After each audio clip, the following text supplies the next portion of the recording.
So what happened to America, the nation that fought its Revolutionary War to establish the first democracy in the modern world, and the nation that, when the reality was different, charted a trailblazing path with many struggles to reach the moral plateau the Declaration of Independence laid down, that all human beings are created equal and they are endowed with American people undertook for 200 years until 21st century began, that changed not only America but changed the world. So how the United States of America is becoming a partner in genocide, and it is waging a war of aggression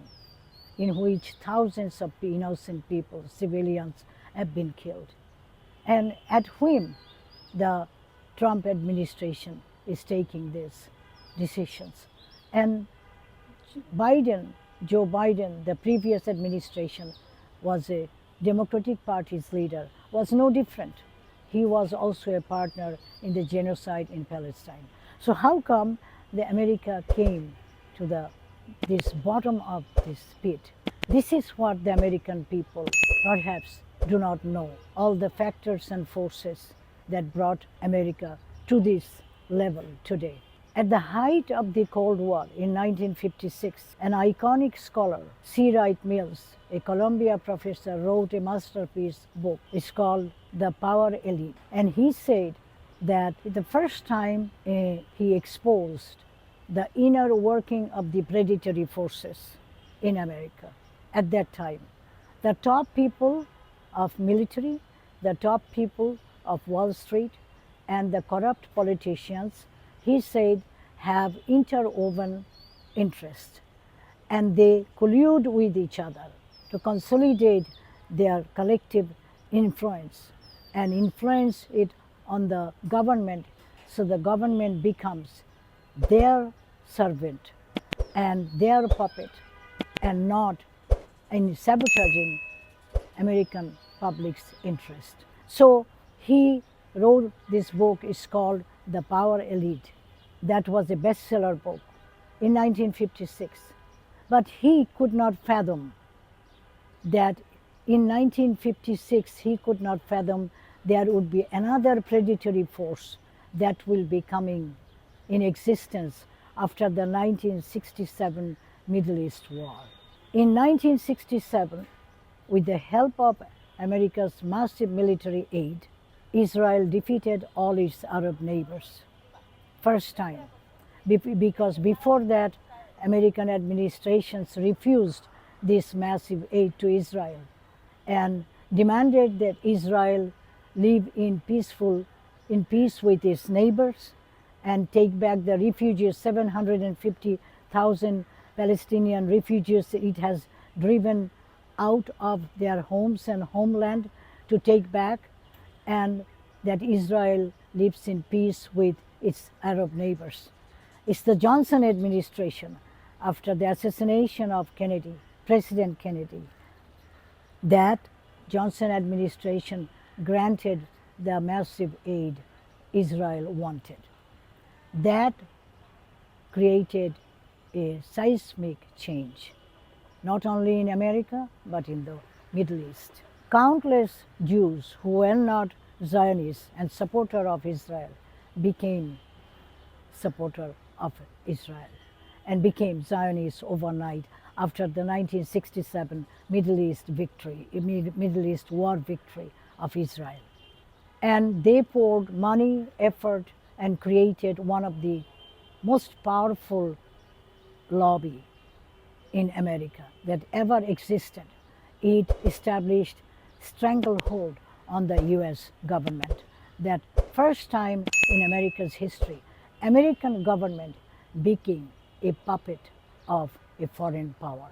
A tiny country that came into existence with America's mercy, with America's approval, with America's help, that Israel came into existence in 1948.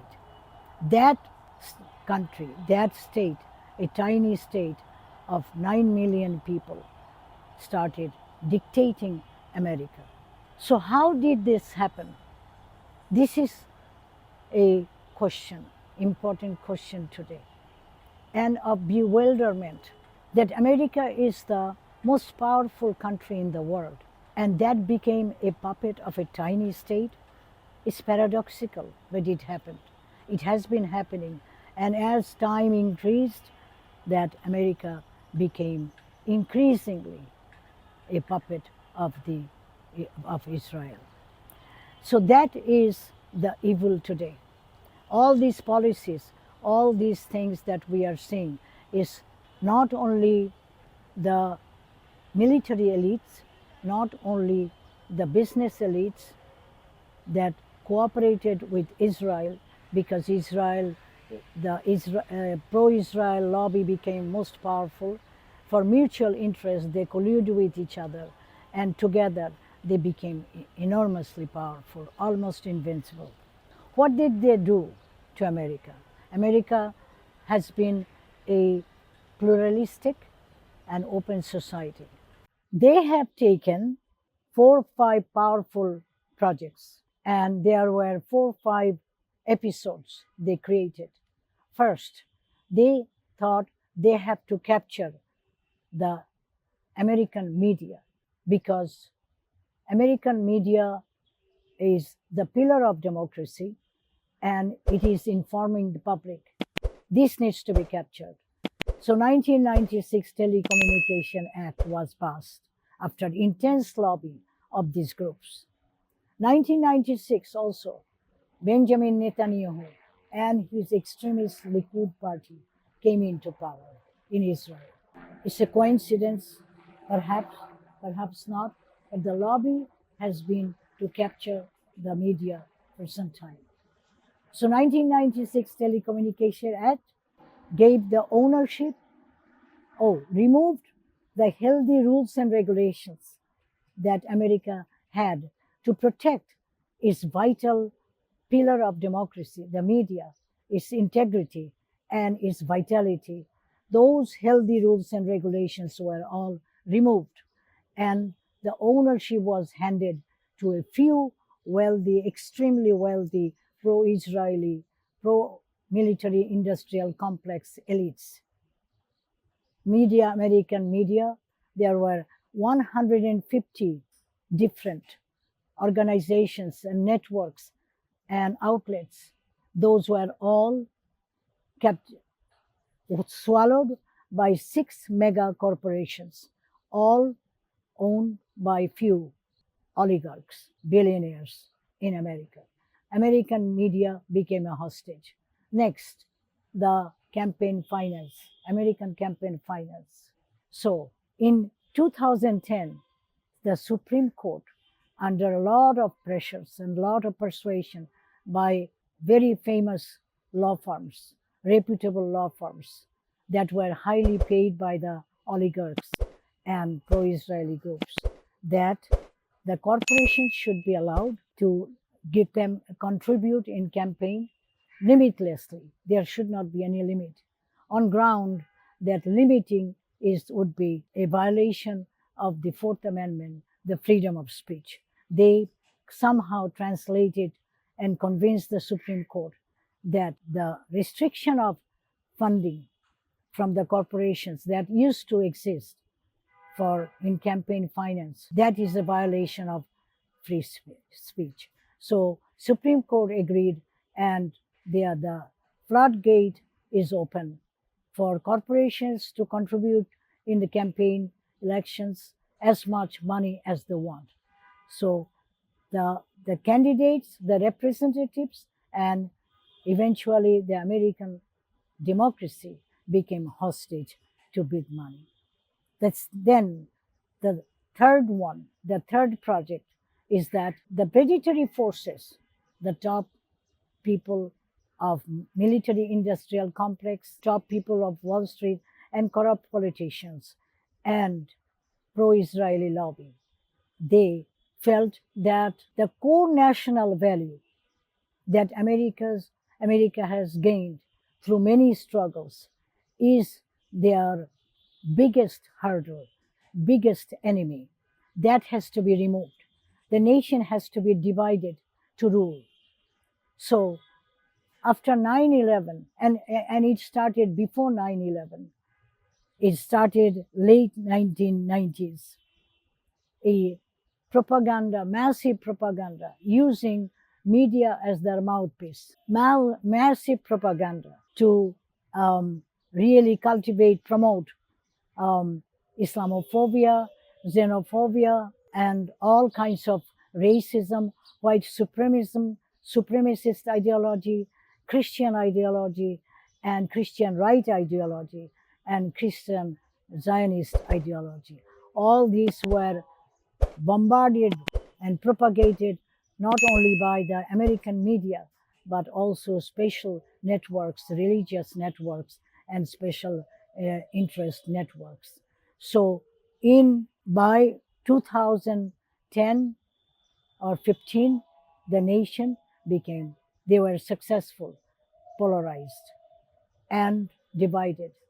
Half of the nation, or more than half, are now are brainwashed, are under the indoctrination that their country is being invaded by foreigners, and their democracy, their freedom are going to be robbed by foreigners and Muslims. Muslims are their biggest enemies because pro-Israeli groups said so.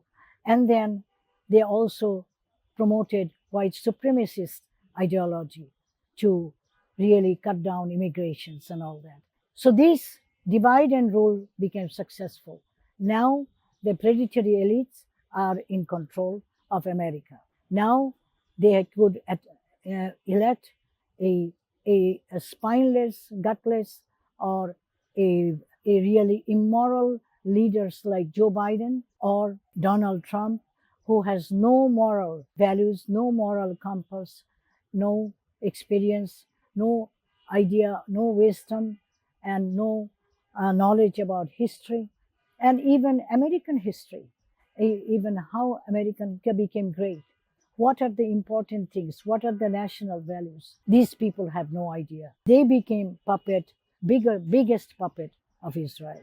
So this is what the manifestation we see today, the war against Iran.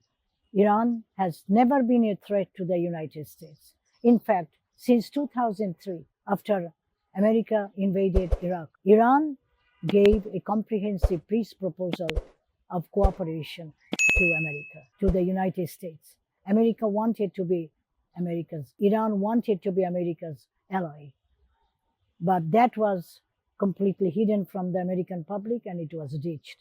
Then they tried with JCPOA, accepting conditions from the United States and under Obama administration. That was cancelled by Trump in 2018.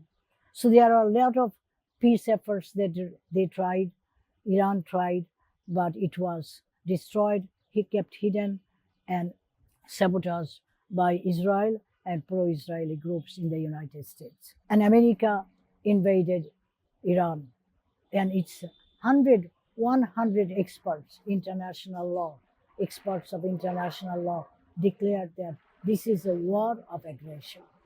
And America has been a partner in genocide in Palestine. These are the heinous crimes and destroying the moral fabric of the international law, the international norm the world order gained over this since 1945.